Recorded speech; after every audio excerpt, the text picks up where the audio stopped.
O número de pessoas mortas no terremoto do Marrocos passou dos 2.100. Moradores e equipes de resgate continuam buscando por sobreviventes dessa enorme tragédia. É assunto para Cecília Malan, ao vivo de Londres.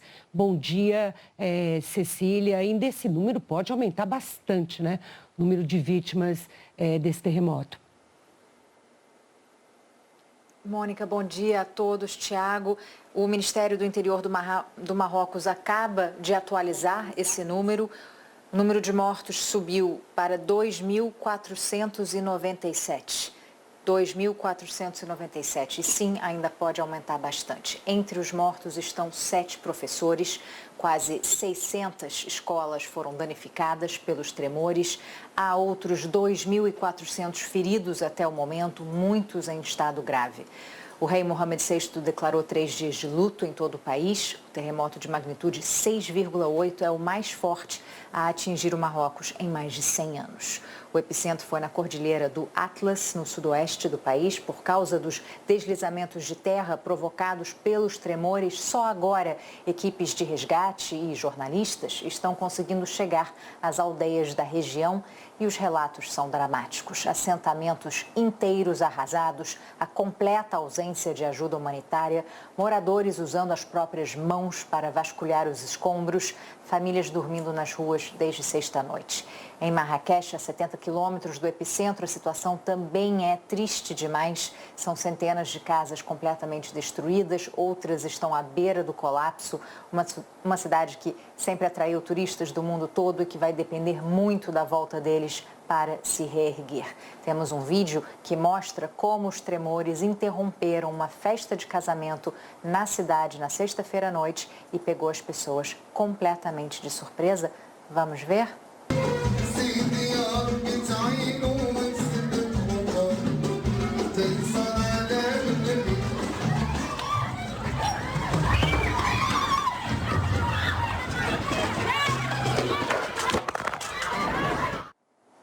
A gente vê aí a correria, a gritaria, o medo.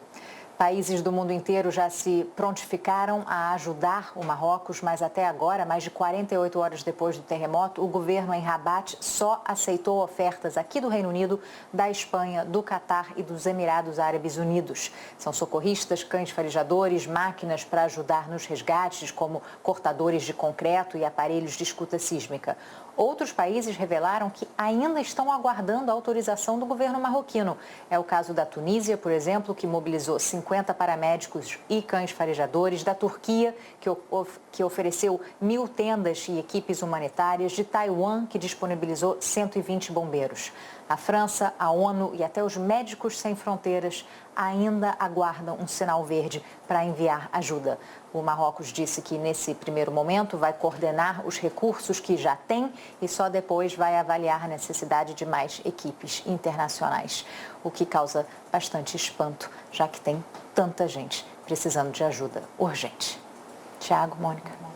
Verdade, causa espanto mesmo você administrar nessa hora a ajuda possível de se chegar. É evidente que nenhum país, ainda mais um país de renda média como é o Marrocos, quer dizer, com dificuldades habituais que nós aqui no Brasil conhecemos bem, enfrentar uma tragédia deste tamanho sem ajuda de fora, porque médicos, paramédicos, bombeiros também foram atingidos pelo... A estrutura toda foi atingida pelo terremoto. Com a população. Portanto, é preciso que venha ajuda de fora. É uma decisão realmente estranha, né, Cecília, dessa relutância ou dessa dificuldade para tomar essa decisão por parte do governo da monarquia do Marrocos. E o que a gente falava aqui, vocês já viram, a Cecília, a gente começou essa edição falando em 2.100 vítimas e ela já atualizou para 2.490 e...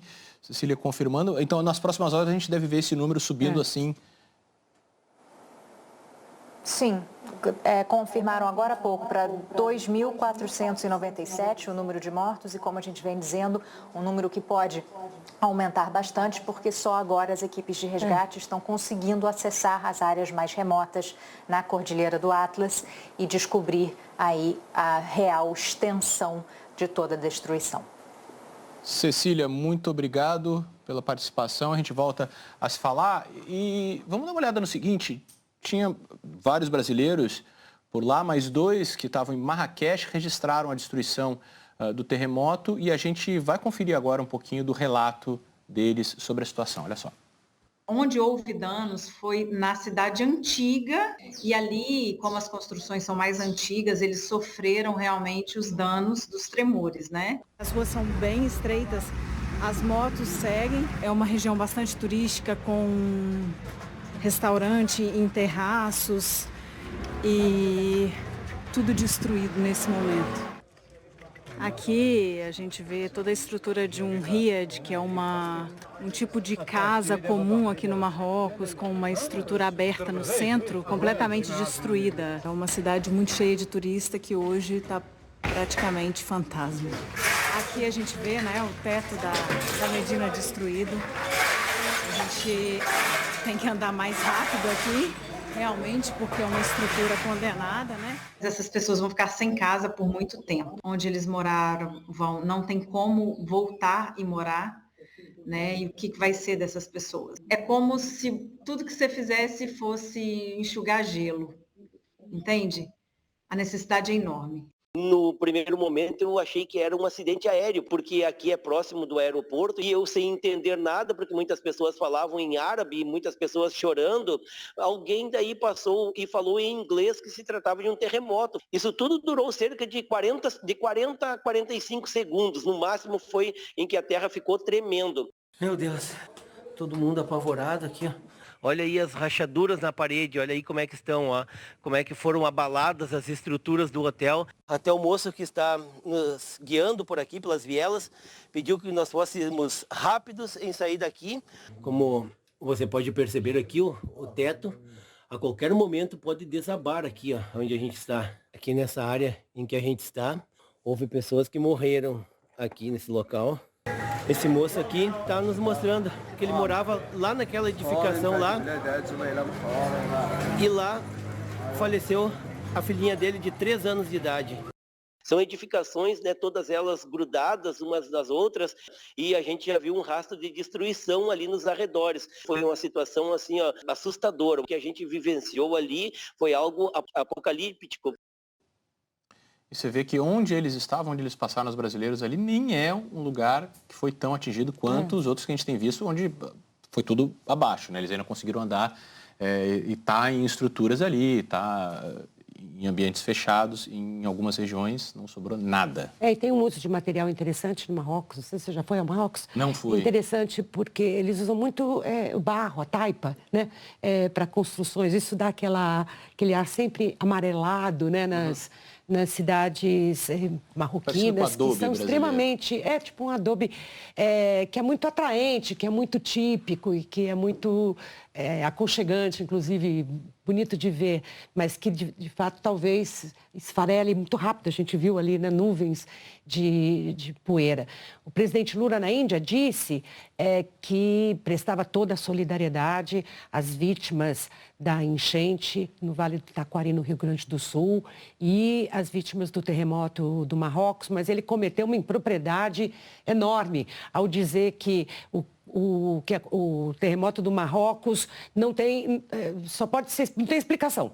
Só poderia ser explicado pelas mudanças climáticas. E aí não.